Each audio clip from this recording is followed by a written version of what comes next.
শিক্ষার্থী থেকে আসিফ মাহমুদ সজীব ভুঁইয়া টিভিতে সাক্ষাৎকার দিতে গিয়ে বলতেছেন সেনাপ্রধান ডক্টর ইউনূসকে চান নাই, ডক্টর ইউনূসকে চান নাই, তিনি বুকে পাথর রাইখা এটা স্বীকার করে গেছেন। গুজব ছড়াই থেকে আরেকজন লাগে। গুজবের কথা বলা হচ্ছে, প্রফেসর ডক্টর মোহাম্মদ ইউনূসও আজকে গুজবের কথা বলছেন যে সরকার প্রধান তিনি যে গুজব ছড়িয়ে এই জুলাই অভ্যুত্থানের বিরুদ্ধে, এই গুজবটা হচ্ছে পরাজিত শত্রুর মস্ত বড় হাতিয়ার।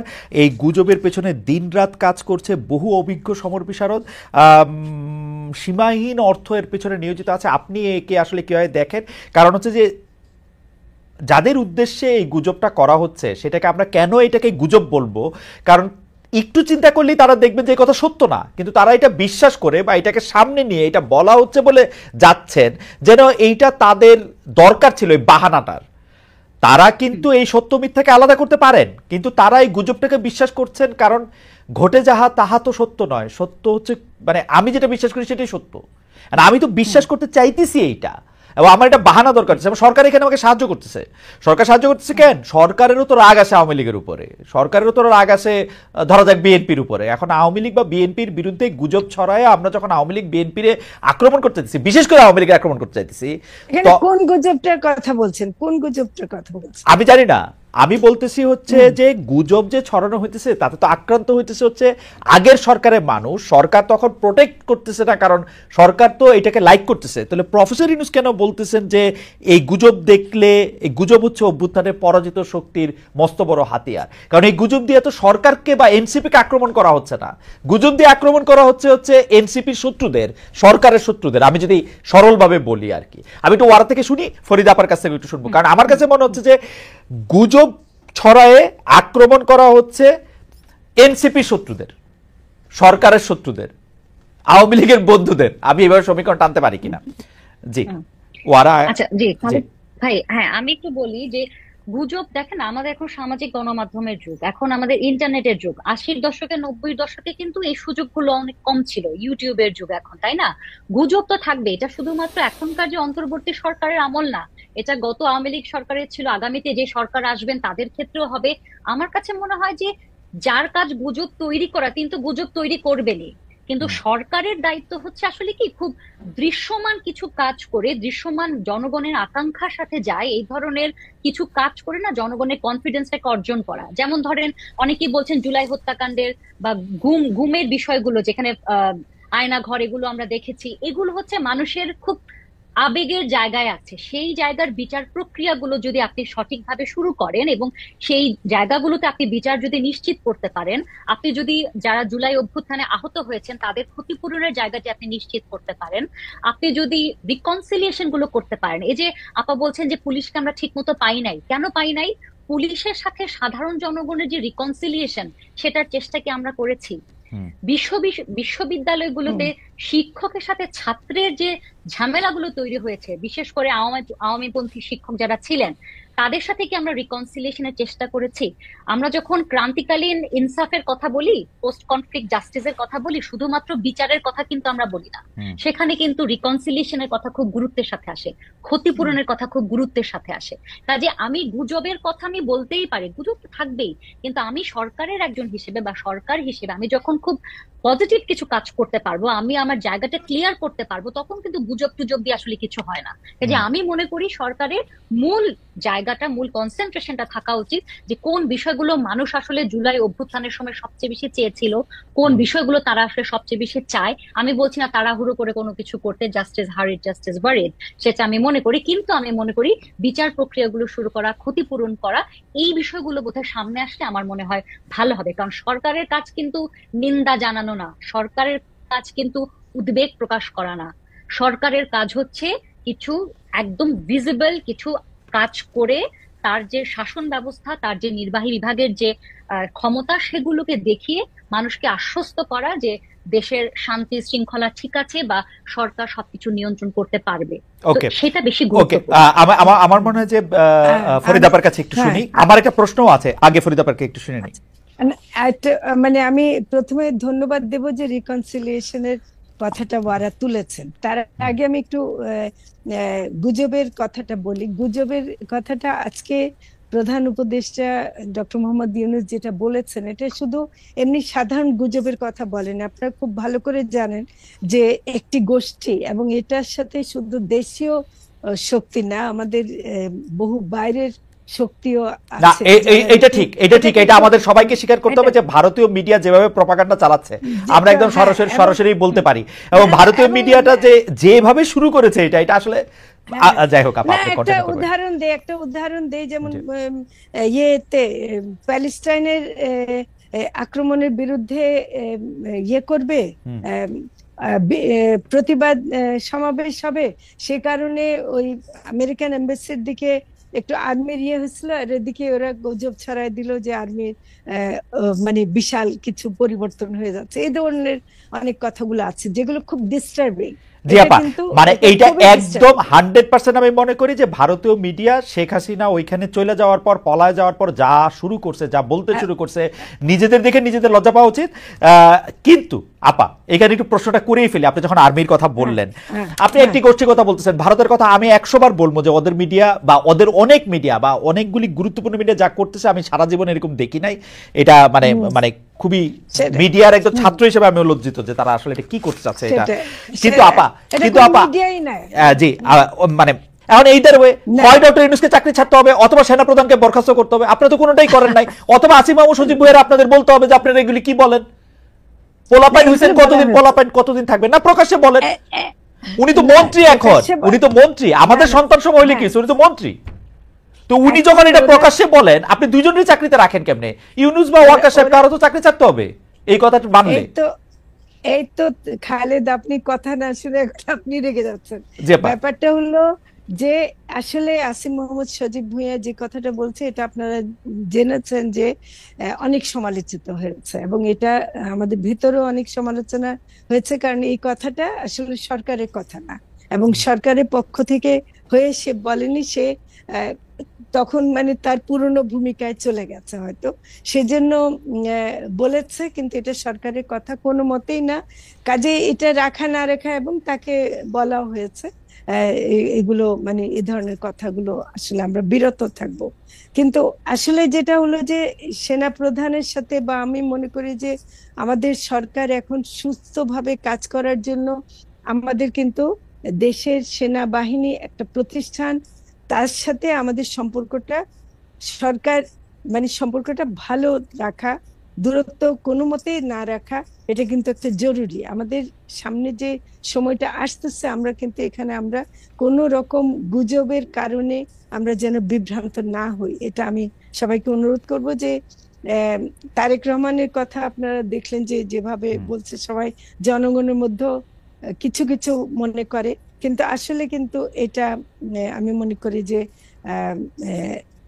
এভাবে সেনা প্রধানকে ছোট করা বা সেনাবাহিনীকে ছোট করা, সেনাবাহিনীর ভূমিকাকে খাটো করে দেখা দেশের জন্য এটা ভালো না। আপা ভারতীয় মিডিয়া বলি, আমাদের এখানকার অনেক আওয়ামী যারা বেনিফিশিয়ারি আছেন, যারা দেশের বাইরে আছেন, দেশের ভিতরে কেউ কেউ আছেন, তাদের মধ্যে থেকে অনেকের কথা বলি। কিন্তু আমাদের মানে আমি এই প্রসঙ্গটাই হয়তো তুলতাম না, কিন্তু আমাদের একজন ক্যাবিনেট মেম্বার যখন, একজন মন্ত্রী পদমর্যাদায় অধিষ্ঠিত একজন উপদেষ্টা যখন বলেন যে প্রধান উপদেষ্টা হিসেবে ডক্টর মোহাম্মদ ইউনূসকে, হ্যাঁ এটা যখন বলেন, তখন সেনাবাহিনীর গাড়ি যদি ঢাকা শহর দিয়ে মুভ করে তখন গুজব ছড়াবে না, তো গুজব ছড়াবে কখন? এখন ঘটনাছে যে প্রধান উপদেষ্টা আমাদেরকে বকে দিলেন যে আপনারা সাবধানে থাকবেন, তো উনি ওনার ক্যাবিনেট মেম্বারদের বলেন না কেন? না বলেছেন, এটা বলেননি, আপনি কেমনে জানেন? আমি তো বলতে দেখি না, তো আমি তো বলতে দেখি না ওনাকে কিছু। আপনি দেখেন না, কিন্তু আমি বলছি যে এটা বলা হয়েছে, এটা নিশ্চয় আর হবে না। এই ধরনের কথা কেউ উপদেষ্টা পদে থেকে এমন কোনো কথা বলবেন না যেটা সরকারের জন্য বিব্রতকর হয়। আর যেটা হলো যে সেটা মানে যেটা আসলে ঠিক না। তো এটা আমি মনে করি যে আমাদের তরুণরা তো এখন হয়তো তারা উৎসাহে বলে ফেলেছেন, সেটার জন্য আমি মনে করি যে সরকারকে ধরার দরকার নেই।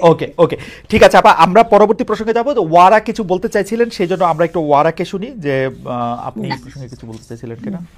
না, আমি বলতে চাইছিলাম যে মাঝে মাঝে আসলে একটু স্পষ্ট বিবৃতির প্রয়োজনও আছে সরকারের পক্ষ থেকে, যেটা আপনিও বলছিলেন খালেদ ভাই, যে আমাদেরও মাঝে মাঝে শোনা দরকার। কারণ এই সেনাবাহিনীর বিষয়টি নিয়ে তাদের ইনভলভমেন্ট নিয়ে বা সেনাবাহিনী ডক্টর ইউনূসকে চান নাই প্রধান উপদেষ্টা হিসেবে, এই বিষয়গুলো তো আসলে খুবই গুরুত্বপূর্ণ। না, কিন্তু আপা একরকম ব্যাখ্যা দিয়েছেন যে এটা আসলে উনি তরুণ একজন উপদেষ্টা, আসে নাই, কিন্তু হয়তো ওনারা নিজেদের মধ্যে কথা বলেছেন। কিন্তু আমার মনে হয় যে তরুণ হলেও, আপা যেটি বলছিলেন, তরুণ হলেও মুশকিল কি, উনি তো এখন একজন মন্ত্রী পদের একজন আছেন। না, আমি সব স্বীকার করছি, কিন্তু জি, কিন্তু হ্যাঁ, এটা আমাদেরও মানে একটা মানে ক্ষতি হয়ে গেল। কিন্তু এটা আমি তরুণ বলছি, ভুল তো যখন হয়েছে, মানে তাকে আমি তো সে তরুণ একেবারে তাকে সেই কথাটা একটু মাথায় রাখছি। আচ্ছা, আমরা যদি একটু ওয়ারা, আপনি যদি একটু অনুমতি দেন, তাহলে আমরা যদি একটু পরবর্তী মানে প্রশ্নের মধ্যে যাই, যে ওরা আপনি কি মনে করেন, আমরা অনেকগুলি কারণ বলতেছিলাম, আপনি কি মনে করেন যে সরকারের এখন কোন উদ্যোগটা, মানে আমরা আসলে পরিসংখ্যানের দিকে তাকাতে চাই না, কারণ আওয়ামী লীগের আমলে একটা বিপদ ছিল কি, আওয়ামী লীগ হচ্ছে সবকিছুর পাশাপাশি পরিসংখ্যানও বানাতে পারতো অনেক, এবং সেই পরিসংখ্যান কখনো ইতিবাচক কখনো নেতিবাচক, যখন যেটা দরকার সেটা তারা নানাভাবে ম্যানিপুলেট করছে কিন্তু, এবং মিডিয়াকে দিয়ে। এখন আমরা আপনার কি একজন অপরাধ বিজ্ঞানী হিসেবে আপনি কি এইটা এখন একটু বলবেন যে আসলে সরকার কোন উদ্যোগগুলি এখন প্রকাশ্যে নিলে বা কোন কথাগুলি এখন প্রকাশ্যে বললে মানুষের মধ্যে যে পারসেপশনের ক্ষেত্রে যে মানুষের মধ্যে যে ভীতিটা আছে সেইটা একটু কাটবে? মানে আমি এখন, মানে আমার এক বন্ধু বলতেছে কি, উনি মোহাম্মদপুরে থাকে, উনি বলতেছেন কি যে আপা আপনার কাছাকাছি থাকে, উনি বলতেছেন কি থানা থেকে নাকি উনার আরেক বন্ধু বলছে পুলিশ যে 2000 টাকার বেশি না নিয়ে রাত্রেবেলা, 2000 টাকার বেশি নিয়ে রাত্রেবেলা বাইরে হইস না। মানে এটা কিন্তু মোহাম্মদপুরে বা আপা যে জায়গায় থাকেন বা তার আশেপাশে যে আমার বন্ধু থাকে তাদের জন্য এটা কখনো তারা এটা শুনেন নাই, মানে এটা তাদের এরকম এই যে পারসেপশনটা। আর মেয়েদের বাইরে বাইরে হওয়া নিয়ে তো আপনারাই জানেন, আপা ভালো জানেন, ওরা আপনি ভালো জানেন সেটা নিয়ে কি চলতেছে, এই পারসেপশনটা কিভাবে একটু ইতিবাচক করা যায় সরকারের কোন উদ্যোগের ফলে? জি আপা। জি, অনেক ধন্যবাদ। একটা কথা একটু বলি যে সরকার একটি যেটি খুব ভালো কাজ করেছেন ক্ষমতায় এসে, যে বিভিন্ন কমিশন গঠন করে দিয়েছেন, যে নির্বাচন নিয়ে, সংবিধান নিয়ে, পুলিশ সংস্কার নিয়ে। কিন্তু মুশকিল হচ্ছে কি, যে সংস্কারের যে প্রতিবেদনগুলো, যে রিপোর্টগুলো আমরা দেখছি, সেগুলোর বাস্তবায়ন, সেগুলো কবে হবে, এই টাইম ফ্রেম গুলো না আমরা বুঝতে পারছি না। আমি যেটা একদম প্রথম একটা কথা বলেছিলাম খালেদ ভাই, যে নির্বাচনের একটি ডেট যদি থাকে, যে আমরা জানি কবে কোন বিষয়টি হবে, একটি মোটামুটি সম্ভাবনা থাকে, তখন কিন্তু আসলে আমাদের জন্য বুঝতে পারসিভ করতে সুবিধা হয়, সরকারও তখন আমার মনে হয় প্ল্যানিং করতে সুবিধা হয়। যেমন ধরেন, আমি একটু পুলিশ সংস্কার কমিশনের একটু কথা বলি। হ্যাঁ, তো পুলিশ সংস্কার কমিশনের বিষয়গুলো পড়তে গিয়ে আমি দেখলাম যে কমিশন কেমন পুলিশ চাই বলে জনমত জরিপ করলো। তো সেখানে সবচেয়ে বেশি মানুষ বলেছেন রাজনৈতিক উদ্দেশ্যে ব্যবহারের অবসান চেয়েছেন প্রায় 89.5 জন উত্তরদাতা, দুর্নীতি বন্ধ চেয়েছে 77.9% উত্তরদাতা, গুম ও বিচার বহির্ভূত হত্যাকাণ্ডের জবাবদিহিতার শাস্তি চেয়েছেন 78.9% উত্তরদাতা। কিন্তু আপনি যখন কমিশনের রিপোর্টটি দেখবেন, প্রাথমিক যে রিপোর্ট আপনি দেখবেন, সেখানে আমি একটু কথা বলি। যেমন ধরেন, এখানে একটি বলা আছে যে স্বাধীন পুলিশ কমিশনে জাতীয় সংসদের সরকারি দল ও বিরোধী দলের 2 জন করে সদস্য থাকবেন। সেখানে বলা হয়েছে পুলিশের দুর্নীতি প্রতিকারে সর্বদলীয় কমিটির ওয়াচডগ হিসেবে কাজ করার কথা বলা হয়েছে। এই ওয়াচডগে কে থাকবেন, কারা থাকবেন, কিছু বলা হয় না। সেখানে বলা হয়েছে যে রাতের বেলায় গৃহ তল্লাশির ক্ষেত্রে পুলিশের সাথে স্থানীয় গণ্যমান্য ব্যক্তির উপস্থিতি নিশ্চিত করতে হবে। সাধারণভাবে তো গণ্যমান্য ব্যক্তি আমাদের দেশে একজন রাজনৈতিক ব্যক্তিই হন। কাজে এই বিষয়গুলো যদি থাকে, পুলিশের নিয়োগ, পদোন্নতি, এগুলোতে যদি আপনি ক্ল্যারিটি না নেন, আপনি যদি রাজনৈতিক প্রভাব মুক্ত না করেন, তাহলে কিন্তু আসলে যেই সংস্কারের কথা আমরা বলছি সেটি কিন্তু সম্ভব হবে না। কাজে আমি মনে করি যে আপনি যেটি বলছিলেন, দৃশ্যমান যে কাজগুলো প্রথমেই করতে হবে, পুলিশ ব্যবস্থাকে আসলে ঢেলে সাজাতে হবে। আপনি রাজনৈতিক প্রভাব মুক্ত, দুর্নীতি মুক্ত, জবাবদিহিতা নিশ্চিতকরণ, যেগুলো মানুষ চাইছে, জনমত জরিপে আসছে, কিন্তু ম্যাডাম, আপনার কাছে কি মনে হয় না যে, আমি ওয়ারা আপনার কাছে জানতে চাইছি যে আপনার কাছে কি মনে হয় না যে এই পুলিশ বাহিনীকে ঢেলে সাজানোর কথা আমরা মুখে যেরকম করে বলবো, একটা বাহিনী যে 53 বছর ধরে একরকম ভাবে গড়ে উঠেছে, তাকে ঢেলে সাজানো মানে যে টেক্স টাইম। এটা তো সরকার আরো 10টা কাজের পাশাপাশি এই কাজটা করতে হলে ওকে তো আমাদের টাইম দিতে হবে। আমরা তো সেই টাইম দিতে আবার রাজি না। আমরা তো বলতেছি ইলেকশন করো, ইলেকশন করে মধ্যে চলে যাও। তো সেটা আমরা 7 মাস 8 মাস হয়ে হয়েছে, আমি আপনার কথা ফুললি এগ্রি করি, যে আমি বলছি না যে ম্যাজিকের মতো আলাদিনের চেরাগ নিয়ে এসে হঠাৎ করে পুলিশ অন্যরকম ব্যবহার করা শুরু করবে। পুলিশের সবচেয়ে বড় মানুষের সাথে সমস্যাটা কোন জায়গায়? পুলিশের ব্যবহার। আপনি যখন কাউকে পুলিশের কথা বলবেন, প্রথম চিন্তা কিন্তু আমার মাথায় আসবে না যে পুলিশ সাহায্যকারী, পুলিশের কাছে আশ্রয় নেওয়া যায়। প্রথমে আমার মাথায় আসবে পুলিশ বোধহয় পেটাবে, পুলিশ বোধহয় আমাকে বিপদে ফেলবে। তো এই যে আমাদের সাইকি, আমাদের মানে জনমনে যে পুলিশকে নিয়ে যে একটা ভয় এবং ভীতি আছে, এটাকে না পরিবর্তন করতে হবে। এখন আপনি যদি বলেন এটা দীর্ঘ সময় লাগবে, এটা শুরু তো কোনো জায়গা থেকে শুরু করতে হবে। এখন আপনি দেখছেন পুলিশ সুযোগ পেলেই শ্রমিককে পেটাচ্ছে, বাম দলের কিছু ছাত্রদের বিরুদ্ধে মামলা করে দিচ্ছে। আমি একটু বলি আপা, পুলিশ যখনই আমরা বলছি যে পুলিশের মনোবল দুর্বল হয়ে গেছে, কিন্তু আবার যখনই সুযোগ পাচ্ছে ধরে ধরে পেটাচ্ছে যারা রাজনৈতিক ভাবে, সামাজিক ভাবে, অর্থনৈতিক ভাবে একটি দুর্বল অবস্থায় আছেন। আরেকটি কথা আমি বারবারই বলতে চাই যে এতগুলো কমিশন হয়েছে, কিন্তু আমরা কিন্তু কোনো পিস এবং রিকনসিলিয়েশন কমিশন দেখি নাই। এটা কেন দরকার? ওই যে আমি বললাম যে জনগণের সাথে পুলিশের রিকনসিলিয়েশন, শিক্ষকের সাথে। আপা নিশ্চয়ই বলবেন, কিন্তু ওয়ারাপা আমি একটু বলি, এই সরকারের জন্য মানে রিকনসিলিয়েশন কোনো একটা কিছু করাও ওদের জন্য একটু, আমরা তখন বলতে শুরু করব ওরা আওয়ামী লীগকে পুনর্বাসন করতেছে। তো সেটা একটা না না, সেটা একটা গণতান্ত্রিক, সেইটা একটা মানুষের ভোট নিয়ে যারা আসবে, সেইটা মানুষের মতামত নিয়ে এটা করা উচিত বলে এটা আমার মতামত আর কি। আপা আপনি আমাদের একদম সময় না, এটা যদি একটু ফরিদা আপাকে একটু যদি বলতে দেন, আপনি কি যে আপা আপনার দিকে। না, আমি যেটা মনে করি যে এই যে আপনি বললেন না যে পুলিশের দেখলে পুলিশ সম্পর্কে যে ধারণা, এটা আসলে গত 15 বছরে তো পুলিশকে যে ভূমিকায় দেখেছে মানুষের মন থেকে তো সহজে যাবে না, এবং পুলিশ নিজেও জানে যে সে কি করেছে, ফলে সেও কিন্তু ইয়ে করছেন। তবে বড় একটা কথা আমি একটু দ্বিমত করব আপনার সাথে, যে পুলিশ সুযোগ পেলেই মারছে, এটা কিন্তু পুরোটা সত্যি না। কারণ আমি বলেছি যারা সামাজিক, রাজনৈতিক ভাবে, অর্থনৈতিক ভাবে যারা অনেক কম ক্ষমতাবান, তাদের উপরে পুলিশের নজরটা আমরা দেখতে পাই। না না, অত বেশি আগের মতো না। এটা না আপা, একটু জেনারেলাইজ করি আপা, আমি সাংবাদিক হিসেবে যা দেখি, আগেকার আওয়ামী পুলিশ দাড়ি টুপি একটু রাইটিস্ট গ্রুপের কেউ মনে হইলেই মারতো, ট্যাগ দিত, ধরে নিয়ে যেত। আর এখনকার পুলিশ দাড়ি টুপি ছাড়া কেউ একটু বাম, একটু কমরেড একটু দেখলেই মারে, শ্রমিক দেখলেই মারে। একমত না, কারণ আমরা ল এন্ড অর্ডার মিটিং গুলো করি, তো তখন দেখা যায় যে সমালোচনা হয় যে পুলিশ যথেষ্ট কেন করছে না এসে। আচ্ছা যাই হোক, এটা আপনার পারসেপশন আর আমার পারসেপশন পার্থক্য হতে, তাই না? কিন্তু আমি বড় একটা কথা বলবো, যে শুধু যে জনগণ পুলিশের অ্যাকশন বা এগুলো, অবশ্যই ল এন্ড অর্ডার সিচুয়েশনটা প্রায়োরিটি পাবে, কিন্তু আমাদের জনগণ এখন যে কাজটা আমাদের মনে হয় যে জনগণ চায় এবং আমাদেরকে করতে হবে, সেটা হলো বিচার করা।